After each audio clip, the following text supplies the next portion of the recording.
Para el representante del IRC, ¿ustedes van a estar admitiendo a los que van llegando? Pour les représentants du IRC, vous allez faire entrer tout le monde? Ok, Ou perfecto. c'est moi qui dois le faire? Oui, c'est moi qui va laisser rentrer tout le reste des participants. Très bien. Entonces ya podemos empezar, ¿cierto? Así es. Ok. Bueno, pues Alors, si vous voulez, on peut commencer? Ça vous dit? ¿Cómo están Allez, todos? ça marche. Um, Bon, ben, bonjour à tous et à toutes. J'espère que vous allez bien. Et avant tout, je voudrais vous donner la bienvenue à Maman et Parents à la rescousse, travail en équipe. Cette session va être présentée par plusieurs leaders, des mamans, des mères d'élèves. Et donc, je vous laisse la parole. C'est à vous. Bonjour, je m'appelle Soledad Lopez et je fais partie du groupe de Universidad para Padres de Calp Sycamore. Et ça fait 3 ans que je fais partie de ce groupe où j'ai beaucoup appris et 25 ans que j'habite dans ce pays. Alors merci d'être ici avec nous. Bonjour, je m'appelle Minerva Sandoval et moi ça fait 2 ans que je participe dans Universidad para Padres, Parent University. Et moi j'ai vraiment aimé cette expérience. Bonjour, je m'appelle Marta Jiménez et moi je fais partie de l'Académie de parents de nuit et aussi de UIC Academy et je vous dis bonjour depuis Chicago. Alors merci d'être ici avec nous. Bonjour, comment ça va? Je m'appelle Rocio Vega.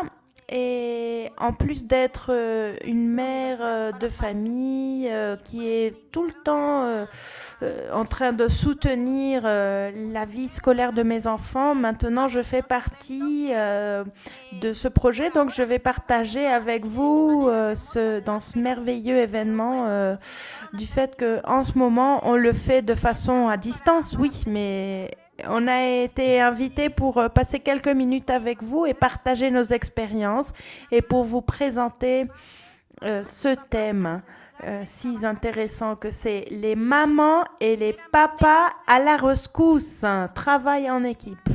Alors, avant tout, on voit cette image. Alors, moi, j'aimerais savoir si quelqu'un d'entre vous pourrait me commenter qu'est-ce que vous en pensez de cette image. Alors, qu'est-ce que vous en pensez de ces 2 dessins?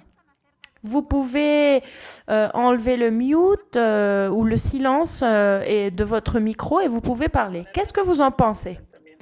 Que pensez-vous de ces 2 images? Ou vous pouvez l'écrire sur le chat aussi si vous voulez. Il y a l'icône. Est-ce que je peux dire quelque chose, mesdemoiselles? Oui. Alors, depuis le moment que tu es jeune, tu peux faire beaucoup de choses parce que la maman et le papa nous apprennent à les faire. Mais quand tu es adulte, tu as beaucoup plus de responsabilités. Et quand tu te maries, tu as encore plus de responsabilités. Avant tout, parce que tu es mère, tu es une maman. Et quand l'enfant est né, il faut faire tout le ménage à la maison, en plus d'avoir un peu de temps pour soi-même. Et pareil pour le papa, c'est pareil. Mais entre les deux, je pense qu'on peut avancer et que la famille, les enfants, tous en équipe, et on peut aller plus loin ensemble. Oui, bravo. Quelqu'un d'autre qui voudrait commenter qu'est-ce qu'on voit sur cette image? Qu'est-ce qu'elle vous fait sentir? Quelqu'un qui voudrait partager qu'est-ce qu'on voit sur cette image? Bonjour? Oui, bonjour, vous m'entendez? Moi, je m'appelle Lorena et pour moi, cette image représente pour moi, disons, une maman et un papa complètement débordés. Débordés, c'est-à-dire ils ont différentes activités qu'ils doivent faire en simultané, en même temps. Mais je crois que comme en tant que mère ou père de famille, c'est très difficile en ce moment avec la pandémie, tout ce qui se passe avec l'éducation à distance. Oh là là, c'est dur. Mais je crois que c'est pas si dur si on s'organise en tant que mère et père. Et qu'est-ce que ça veut dire? Peut-être se réveiller un peu plus tôt de ce que l'on avait l'habitude, études. Et puis comme ça, vous organisez chacune de des choses qu'on a à faire pour pas devenir complètement fou. Bon, c'est juste une opinion. Ok, merci. Et oui, merci Lorena, parce que nous, on sait que en tant que parents et des enfants, on est les éducateurs principaux de nos familles. Mais avant ça, la mère, c'était celle qui faisait presque tout, non? Qui vraiment était au foyer et c'était elle qui s'occupait du foyer et le père, il sortait, il travaillait. Mais on voit que les rôles ont changé à ce jour-ci parce que c'est pas seulement le fait de que c'est un rôle exclusif du père ou de la mère. On peut voir ici que on est vraiment tous dans ce processus, dans cet apprentissage de façon différente. Donc, on peut voir cette image qui vraiment représente tout ce que l'on sent en ce moment de pandémie. Et c'est vrai que les papas, ils sont plus non, investis dans le rôle du foyer. La mère et le père, bon, ils ont des rôles différents à ce que nos grands-parents avaient comme rôle. C'est pour cela qu'on laisse tous ces stéréotypes dans le passé et maintenant la mère et l'homme, on est en train d'être à la paire. On est des égaux. Chacun fait les rôles qui leur appartiennent, correct? C'est ça? Oui, oui, et comme Rocio l'a bien dit, beaucoup de rôles ont changé. Le papa, la maman et dans la famille, on est les piliers de la famille et comme elle a dit, par des façons dont on a été éduqué ou des coutumes de nos pays, on a dû vraiment changer et ceci nous montre la suivante diapositive qui dit qu'on a une infinité de rôles. On est les professeurs, on est les nutritionnistes, il faut leur apprendre à manger, prendre tes vitamines, on est des médecins, on est leur Uber, on est leur chauffeur pour les emmener dans les classes de musique, leurs différentes activités. Il faut que la maison soit bien gérée, donc il faut bien cuisiner, parce que bon, je sais qu'on ne peut pas aller au resto tous les jours. Et, il faut qu'on fasse les activités de la maison, directrice d'activité. Donc avec tous ces rôles que l'on a, et qu'il faut faire en tant que papa ou maman, il faut que... Et en plus, il faut travailler parce que bien sûr, il faut nous développer aussi, nous, en tant qu'humains, comme cette partie professionnelle. C'est très important pour nous. Et d'être les meilleurs parents possibles pour nos enfants. C'est pour ça que ceci nous emmène à développer une bonne communication entre nous et notre partenaire ou pour faire que ceci se fasse de la meilleure façon et que notre vie puisse continuer à avancer. Alors, Martha et Minerva vont nous parler de la suivante diapositive. Alors, voilà. À continuation, on va parler de quelques stratégies et outils qui nous ont aidés à faire que ce travail en équipe soit beaucoup plus facile. Alors, on commence avec la collaboration en équipe. Il est très important dans la collaboration, dans tous les rôles que l'on a. Ces rôles, il faut les partager et chacun d'entre nous doit donner le 100% comme maman ou comme papa pour donner le bon exemple à nos enfants. Alors aussi, on peut modeler une bonne communication en ayant des accords dans la famille et de faire que ceci fonctionne en tant que famille en divisant les responsabilités à la maison, en prenant en compte bien sûr l'opinion de chacun et de chacune et des âges. Non, par exemple, on peut faire une liste, par exemple, de tous les devoirs ou tout ce qu'il faut faire à la maison. Par exemple, balayer, passer la serpillière, faire la vaisselle, aller faire jeter la poubelle, tout ceci.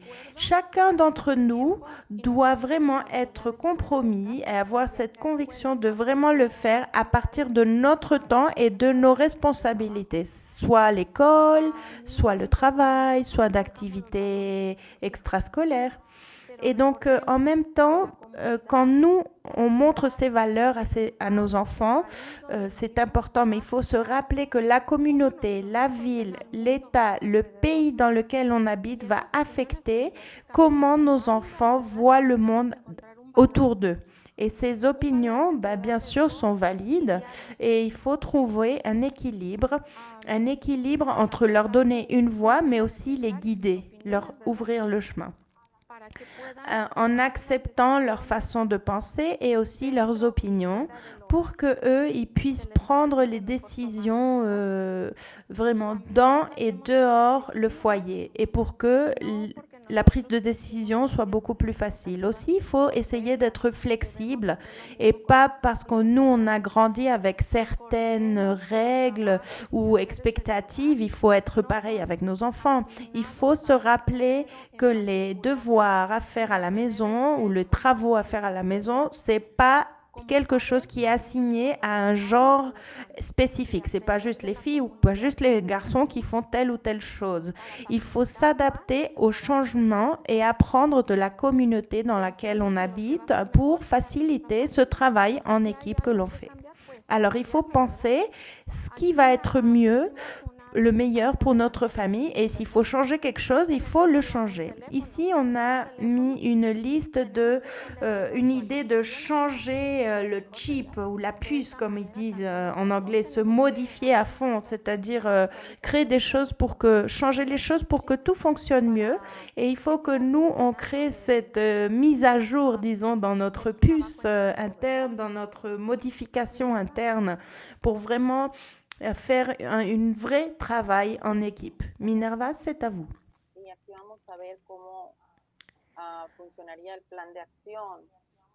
Et maintenant, on va voir le plan d'action.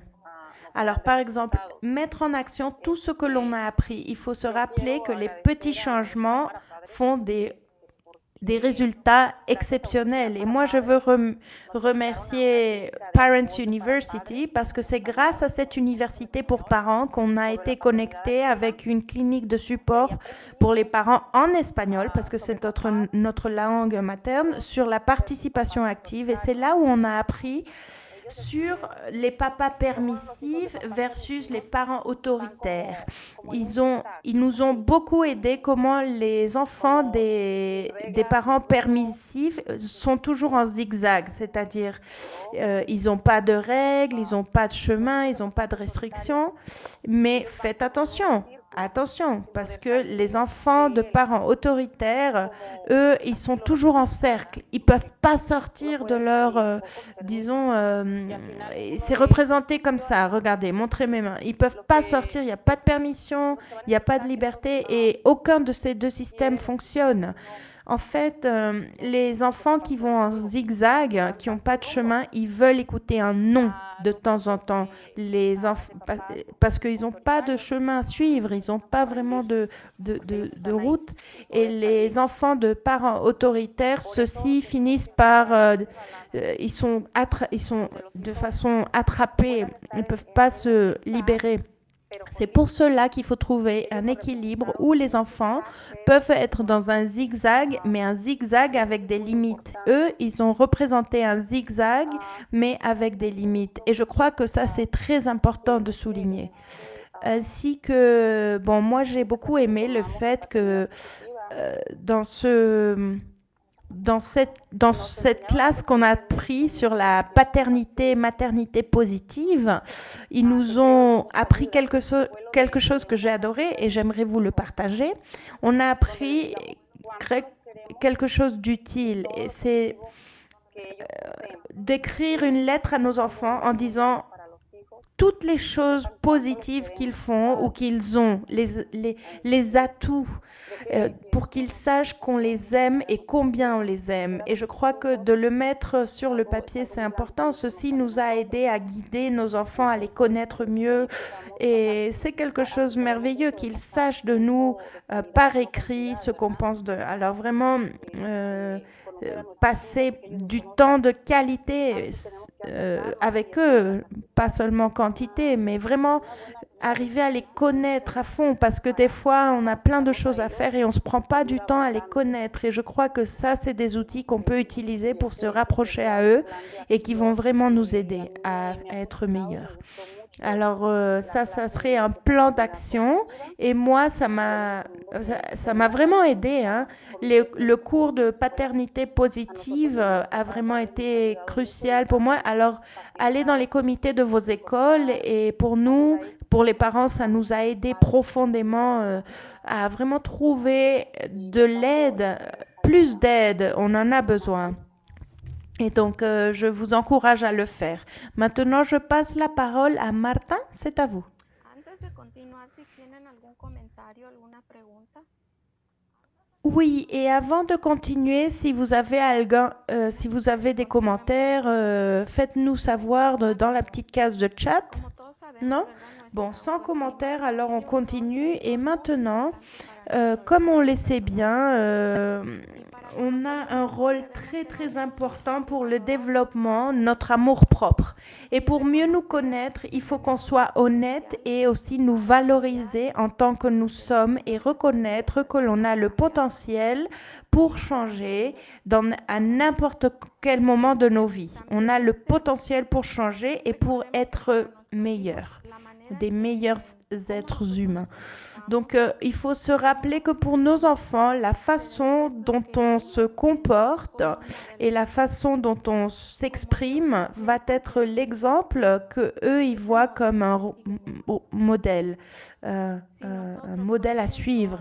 Et c'est ce modèle que eux ils vont suivre.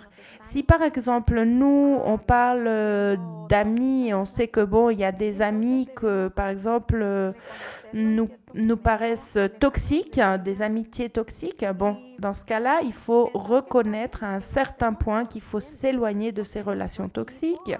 Et puis penser que c'est bien qu'on fait ça pour le bien de nous-mêmes, de nos familles, pour que notre équipe travaille mieux. Parce que souvent, ces amitiés, c'est pas juste détrimental pour nous, mais c'est un détriment pour toute la famille. Aussi, c'est important de parler du fait que il ne faut pas être en constant de compétition avec la famille. Pourquoi? Parce que oh, maman, elle gagne plus de sous que papa ou papa, il gagne plus de sous que maman et il doit faire moins de choses parce qu'il gagne plus et alors il fait moins de travaux à la maison. Il faut laisser ça derrière. Et aussi ne pas mettre nos enfants dans ce mood de compétition parce que si mon fils il a fait ça et ma fille elle n'a pas pu faire ou que si ma fille l'a fait comme ça alors le fils il doit le faire pareil. Bon, ça donne pas l'opportunité à chacun d'être tel qu'il est ou telle qu'elle est et leur donner l'opportunité, mais vraiment jamais nous mettre en compétition entre nous comme famille, ni non plus en compétition entre les frères et sœurs, parce que des fois ma famille peut être en compétition avec celle de mon frère, alors eux ils ont une nouvelle voiture, alors nous on n'en a pas. Non, ça marche pas pour pouvoir fonctionner en tant qu'équipe. Alors, il faut arrêter de faire ça. Et aussi, il y a une façon qui peut nous aider. Et pour moi, ça a été très utile de préparer notre mentalité pour faire des changements et prendre des décisions. Et c'est de vraiment réfléchir, de se prendre du temps à soi-même, du temps pour moi-même. D'abord comme un individu, ensuite comme un couple et ensuite en tant que famille. Car comme parents, il faut se dédier du temps avec chacun de nos enfants séparément pour savoir exactement ce qu'ils veulent, ce dont ils ont besoin pour que cette équipe fonctionne de la meilleure façon possible. Et aussi de te prendre du temps toi-même pour que tu te sentes pas et de ne pas se sentir coupable parce que on a tous et toutes besoin d'un temps pour soi-même, de faire une petite pause des fois, parce que des fois, tu as envie de partir en vacances toute seule, des fois. C'est pas juste ça, mais c'est vraiment peut-être juste lire un livre, ça te détend, peindre, danser un peu, même avec tes enfants, si aller prendre une glace avec nos enfants, et l'autre enfant peut-être il aime aller au parc, alors ben on va un petit peu au parc, mais se prendre un peu de moment pour faire ce travail en équipe et le faire bien. Minerva, c'est à vous. Et maintenant, je vais parler un peu plus au sujet de se laisser aimer, quoi, de donner et de recevoir de l'amour en tant que maman et papa. Il faut se laisser aimer et se laisser aider surtout. Parce que il faut se laisser aussi gâter un peu parce que non, pas tout le monde fait les choses comme on les fait et des fois on n'aime pas comme les autres font les choses, mais il faut les laisser faire et se laisser aussi aider pour qu'ensuite on suit et ne pas avoir peur du changement et ça nos enfants vont le remercier. Il faut se mettre à jour au plus possible de tous les thèmes et pas vraiment rester derrière sans pour pouvoir les guider nos enfants. C'est pour ça ils ont besoin de nous et de toute cette aide. Et souvent, on est dans ce pays, on arrive, on n'a pas d'éducation, mais il faut s'éduquer, il faut prendre en main sa situation. Et c'est vrai que pour ça, je voudrais partager que moi, personnellement, j'ai commencé cette école de université pour parents, Parents University, et beaucoup de choses, j'avais aucune idée et je me disais, bon, comment est-ce que je vais apprendre? Alors, je vais étudier. C'est pour ça que j'ai fait mon GD. Pour moi, c'était quelque chose de crucial dans ma vie. Et pensez-y, pensez-y. Peut-être ça vaut le coup parce que ça peut vous ouvrir plein de portes pour avoir plus de travail, pour aider plus vos enfants. Et je ne vais pas vous dire que c'était facile, hein, parce que souvent, comme disent les Américains, I give up. Moi, j'étais là, je laisse tomber. Mais non, c'est pas facile, mais il faut. Moi, c'était très difficile, mais j'y suis arrivée. Avec 4 enfants et d'avoir cet équilibre, ça a été dur, oui, mais pas impossible. Difficile, oui, mais pas impossible. Car il faut essayer de faire de notre mieux possible. Et quand on fait ces petits changements ou des grands changements, parce que pour moi, ça a été un grand changement dans ma famille, pour tous, notre amour-propre s'élève, s'agrandit, on se sent plus comme des citoyens qui ont une valeur parce qu'on n'est plus du tout timide ou caché. Ceci nous donne des outils pour nous éduquer en tant que personne, avoir des outils pour faire des choses incroyables dans ce pays d'opportunités. Alors voilà. Ça nous donne l'opportunité de progresser et ceci nous donne des opportunités. C'est des outils gratuits, c'est complètement gratuit. Donc bon, que personne doit nous faire sentir comme que ceci ne nous appartient pas. Il faut suivre notre rêve et si on continue dans ce chemin de l'équilibre, bon. D'avoir un équilibre, étudier, s'endormir, bon, tu apprends pas trop. Non, si tu es complètement fatigué, bah, tu apprends pas. Il faut bien dormir pour bien se préparer, pour être calme, pouvoir apprendre. Moi, avant d'un examen, il faut que je dorme bien pour être bien alerte. Et des fois, c'est difficile de maintenir cet équilibre, mais il faut trouver la façon de le faire pour vraiment faire de notre mieux et guider nos enfants et je crois que ça, on peut le trouver en trouvant du soutien dans les écoles ou University for Parents, ce programme. Beaucoup d'agences nous ont aidés. Je veux vous remercier parce que c'est grâce à vous que aujourd'hui je suis ici en train de vous présenter. Pour moi, c'est un rêve vraiment fait réalité. Donc, oui. Et je vous invite à tous et à toutes à vraiment à continuer à participer dans tous ces merveilleux projets. Alors, c'est à vous, madame. Merci, Minerva. Alors maintenant, ici, on a 2 têtes. Alors, on va essayer comme en tant que papa ou maman, voir où on s'identifie. Un dit la mentalité de croissance et l'autre dit la mentalité fixe.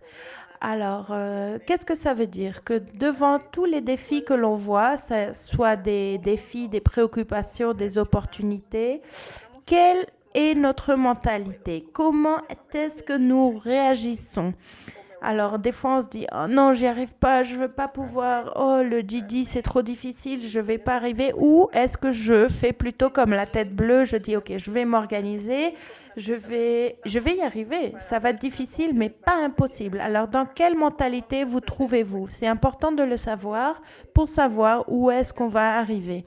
C'est-à-dire comment votre encheminement va être guidé. Alors prenez quelques minutes pour penser qu'est-ce que vous êtes. Une mentalité plutôt fixe où vous pensez oh je suis pas forte à ça ou à ça, mes habilités ne changent pas, mon potentiel est prédéterminé, je me frustre et j'abandonne, la critique. Ou plutôt la mentalité de croissance, je veux apprendre, mon effort et mon attitude déterminent mes habilités, j'aime essayer de nouvelles choses, le succès des autres m'inspire. Alors partagez-nous, quel type de mentalité avez-vous et dans quelle vous vous reconnaissez? Alors plutôt la tête bleue ou la grise, tête bleue, mentalité de croissance ou mentalité fixe. Alors Xavier, vous avez quelque chose à nous dire? No te oímos, Javier. Xavier? Tienes el micrófono. Ok. On vous entend pas. Je crois que vous êtes en silence. Oui, voilà. Désolée, désolée, désolée. Excusez-moi, j'avais pas le micro allumé. Donc bon, personnellement, moi je suis dans la mentalité de croissance, mais je travaille avec beaucoup d'enfants en collège. Et vraiment, au lycée, j'essaie de partager avec les parents cette mentalité que, bien sûr, des fois, tu as des moments de mentalité fixe, hein.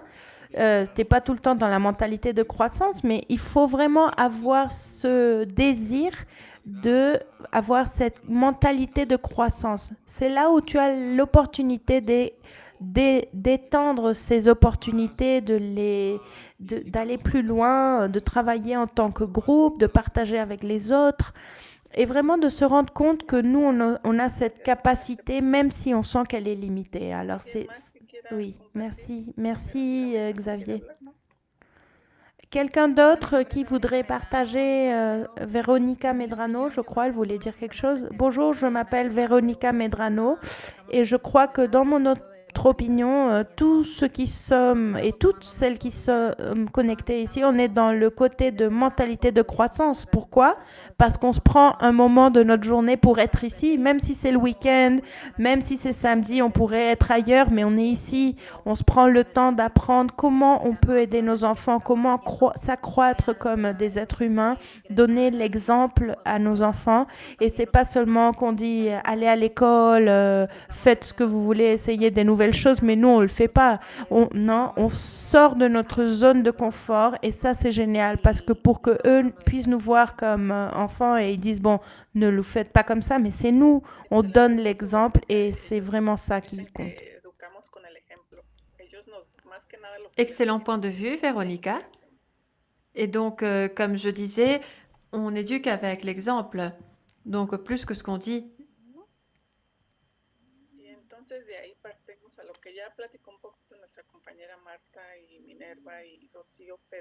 Alors, on continue avec ce qui a déjà été dit par notre collègue Martha et Rocio, mais nous allons surligner quelque chose de très important. Qu'est-ce qu'on fait pour renouveler notre énergie? En tant que personne, en tant que couple, qu'est-ce qu'on fait?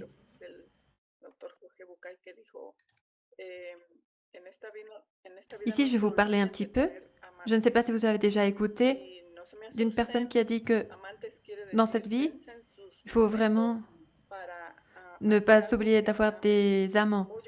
Et n'ayez pas peur quand je dis amant, moi je veux dire qu'il faut avoir des moments où vous faites des choses que vous aimez. Par exemple, j'aime lire un livre, cela me renouvelle, j'aime danser. Et par exemple, j'aime danser. Si je ne peux pas aller danser à cause de la pandémie, je vais avoir 5 minutes, une demi-heure pour moi pour danser où je peux dire, d'accord, je vais aller au gym, je vais prendre mon cours de Zumba, tout ce que vous aimerez. Il faut toujours avoir un temps pour se revitaliser, être plein d'énergie avec ce qu'on aime. Évidemment, Soledad, il faut chercher tout ça. Mais moi, je vous demande, tout ce qui se trouve ici dans cette salle, c'était quand la dernière fois où vous avez fait quelque chose pour vous-même? Ou tout simplement, c'était quand la dernière fois où vous avez eu un temps seul en tant que couple? Comme quand vous étiez des petits copains. C'était quand la dernière fois que vous l'avez fait? Parfois, on est si concentré sur ce qu'on fait. Et donc, on a les différents rôles qu'on a. Et dans l'université pour parents, ceci a dit que dans certains moments donnés, il faut être un petit peu égoïste et penser en soi-même aussi. Elle nous donne un exemple. C'est l'avion. Lorsque l'alerte s'allume, on veut aider les autres. Mais il faut qu'on mette notre masque d'abord pour pouvoir aider les autres.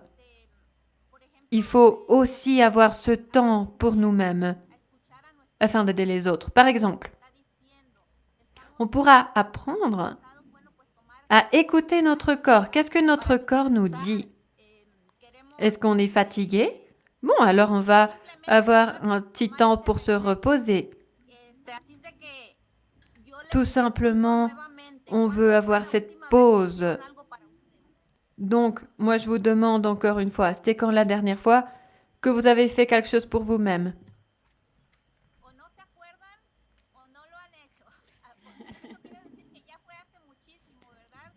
Vous ne vous rappelez pas ou vous ne l'avez pas fait? Peut-être que c'était il y a longtemps, n'est-ce pas? Alors, je vous invite à avoir cet espace pour vous-même, pour libérer nos pensées, nos émotions, avoir cet espace pour nous soigner nous-mêmes et reprendre des forces pour prendre soin de nos êtres aimés. Je crois que il y a des parents qui ont déjà répondu. Quelqu'un a dit que la dernière fois, c'était hier. D'autres parents ont dit qu'ils ne se rappellent pas. Donc, félicitations à ceux qui font déjà ça et ceux qui ne le font pas. Et s'il vous plaît, dédiez-vous un petit moment, un petit espace. Comme on l'a déjà dit, on a le temps pour tous ces rôles chez nous, au travail, dans la communauté, partout. Mais combien d'heures, ou du moins combien de minutes par jour on se dédie pour soi-même? Il faut y réfléchir un petit peu. Ceux qui le font, c'est très bon, mais très positif, mais ceux qui ne le font pas, il faut essayer de trouver cet espace. Il faut avoir un temps. Comme on dédie un temps pour tous les autres rôles, il faut un temps pour nous-mêmes. Si nous ne sommes pas bien, si on ne se sent pas bien, on ne pourra pas faire ces rôles-là au 100%. Il faut vraiment y réfléchir combien d'heures ou combien de minutes chaque jour on se dédie pour soi-même. J'aimerais participer. Vas-y, Eva.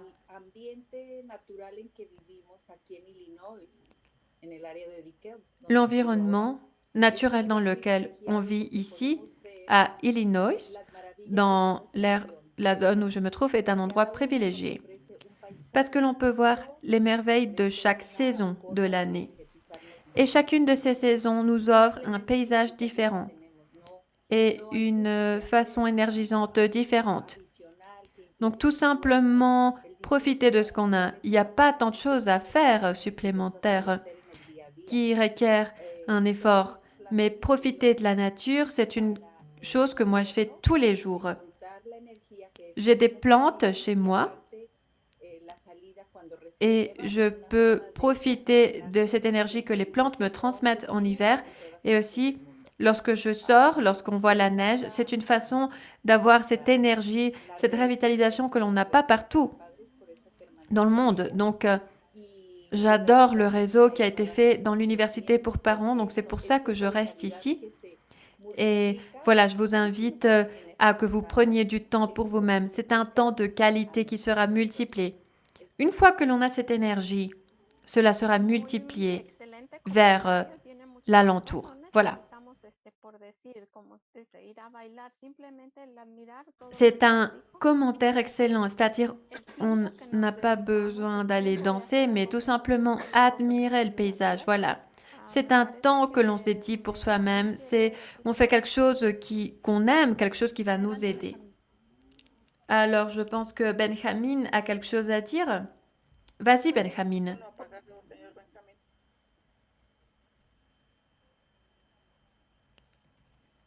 Monsieur Benjamin?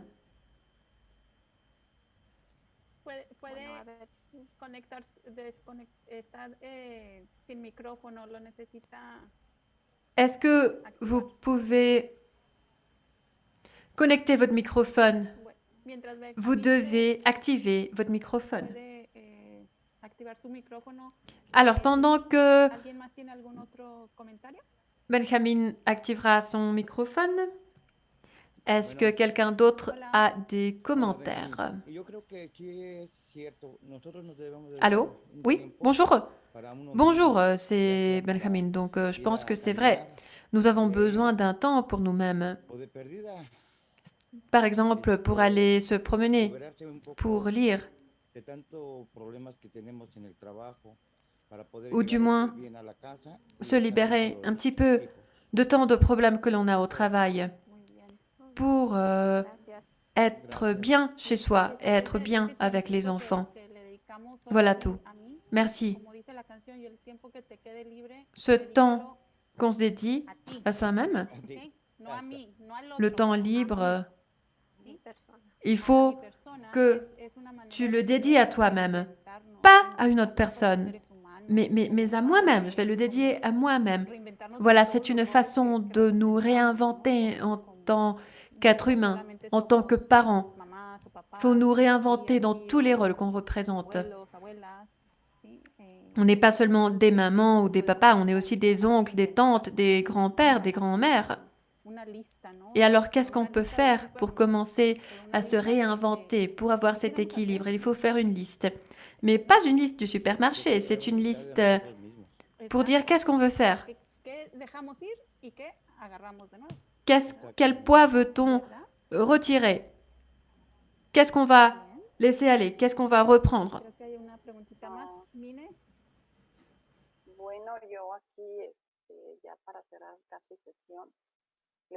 Je crois qu'il y a encore une question.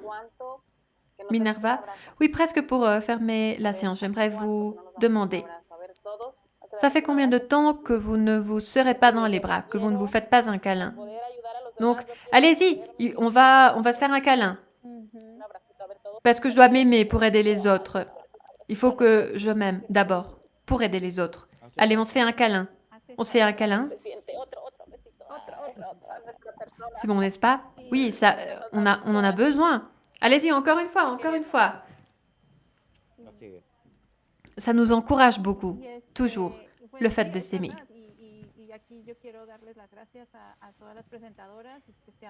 C'est vrai. J'aimerais remercier toutes les présentatrices et en particulier Minerva, parce que c'est sa première fois qu'elle présente virtuellement dans une conférence de l'État. Donc, on va applaudir Minerva. Elle a très bien fait. Merci. Je pense que la diapo suivante, c'est l'information sur les différentes organisations mentionnées dans cette séance. L'université pour les parents, c'est un programme de soutien communautaire sous l'université d'Illinois University pour aider les parents dans ce domaine, des districts scolaires de Rochelle, etc. Aussi les parents qui sont près de Rockford. Et les parents d'Aurora, donc nous avons donc cette université pour parents. Et voilà, nous avons ce programme pour les parents, cette école pour les parents, qui ont cette approche sur les types d'éducation, etc. Mais ce programme va se centrer surtout sur le développement des parents, mais des parents en tant qu'adultes et non pas comme maman et papa. Parce qu'avant d'être une maman, par exemple, j'étais tout simplement Susanna. Et lorsque ma première fille est née, j'étais Susanna, mais j'ai commencé à être la maman de Rebecca. Et après, lorsque ma deuxième fille est née, je suis devenue la maman de Sophia. Mais où se trouve Susanna? Donc, ce programme se centre sur les besoins de Soledad, de Martha, de Minerva. D'accord?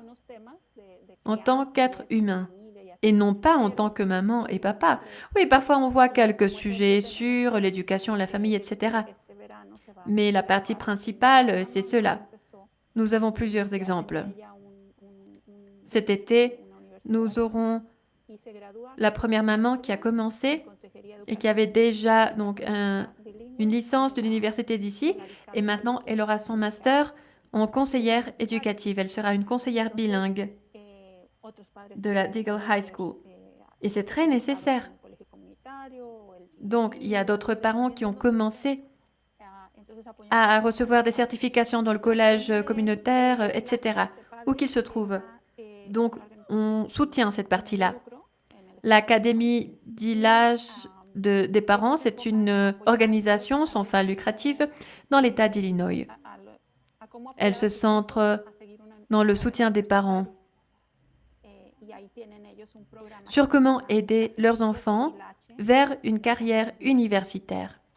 Ils ont un programme qui s'appelle Avec ILAGE, ensemble avec ILAGE, donc c'est les vendredis. Et nous avons un autre programme de l'Université d'Illinois de Chicago pour soutenir les parents qui ont des enfants avec des intérêts dans le domaine de la santé, la médecine, des carrières vétérinaires. C'est un soutien là-dessus. Donc, moi, je ne connais pas très bien. Martha, peut-être qui pourra nous informer un petit peu plus. Oui, voilà, un des critères, c'est d'avoir un enfant qui soit intéressé dans les études du domaine de la santé.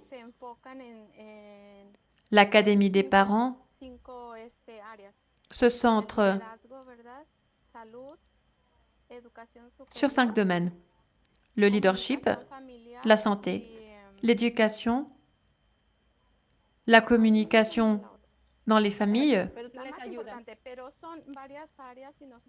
et j'ai oublié la dernière. Bon, mais il y a plusieurs domaines. Il y a des outils et des mécanismes ainsi que des soutiens pour faire les transitions de l'école primaire à secondaire avec moins de stress pour nous. Et aussi de l'école secondaire à l'université. Ils fournissent beaucoup d'outils.